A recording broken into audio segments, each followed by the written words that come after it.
Well, Heather Locklear, it is nice to have a chance to meet you because you work for those other networks. Those, we won't mention them. Brand X, we call them at our place.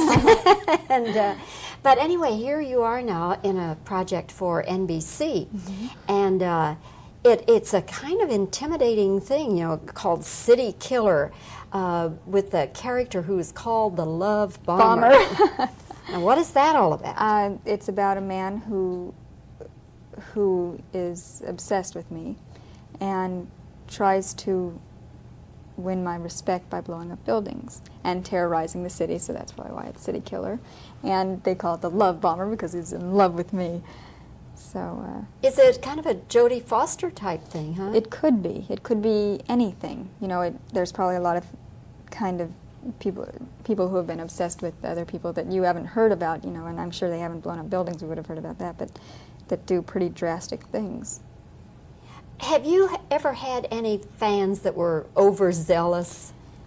I've had some come to my door and maybe give me flowers, or they're always very nice though. No one who comes up and, no one who wants to threaten my life or anyone else's. What would you do though? How would you handle it, Heather, if you felt that some fan was really, a little deranged or, doing things that were frightening you, what would you do? I would call the police, and if they didn't do anything, I would make sure that someone's always at my house or with me, be very aware of people behind me, and certainly tell my family about it. And if there was any way I could talk to them without, them threatening me, I wouldn't be as nice as this girl. And why he liked her so much was because she was nice. And she didn't say, get out of here. He just didn't take it that way because she said it in too nice of a way. So you'd fight back a little stronger. Yes. You'd say, like, get lost, Buster. Right. Yeah. Right. Maybe worse. You have one of the most unique situations in television, and that is that you are doing 2 series at the same time. Now, in the first place, how did anybody ever permit you to do 2? Well, I was first on Dynasty, which is Aaron Spelling, and wrote me out, and then T.J. Hooker people wanted me, which is Spelling Goldberg. So once I started doing that, they said, ooh, Sammy Jo's popularity had grown after my episodes had finished. They said, maybe we want her back, or just at least for a few. So they worked it out since it's the same production company, or close enough since they're both Spelling.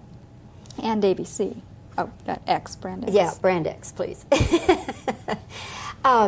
Did you ever, though, run into any scheduling conflicts or times when it was just really getting pretty hairy for you? They figured that out. The production companies, they have to set the times and figure it out, and if I'm a little late from one scene, maybe T.J. Hooker is running a little late, then I don't know what Dynasty they have to sit back and do another scene maybe.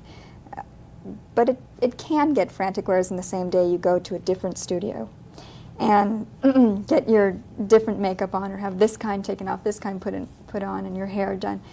But it's very easy to change the characters, and pretty much the same hours, even though I'm doing 2 shows. But with all you do, just learning the lines, having time to learn your dialogue, unless you're a real quick study, are you? Well, depending on the scene, there are certain scenes that really flow, and you can actually, the words are easier to know, and I studied them the night before. I have plenty of time to do that.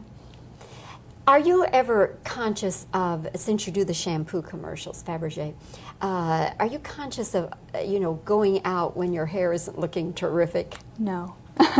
It's really terrible. I think a lot of people don't notice me so much because I don't dress up to go to the supermarket, and I hardly brush my hair. So, which is, it might not be the best thing for me, but it gives me a little more privacy. Not that I look like a rag, but I don't look like someone who's on television or in... Are you saying then that people don't normally recognize you? Well, some do. It's getting more and more. They notice me when I've just woken up and I'm driving to work with no makeup and my hair like this.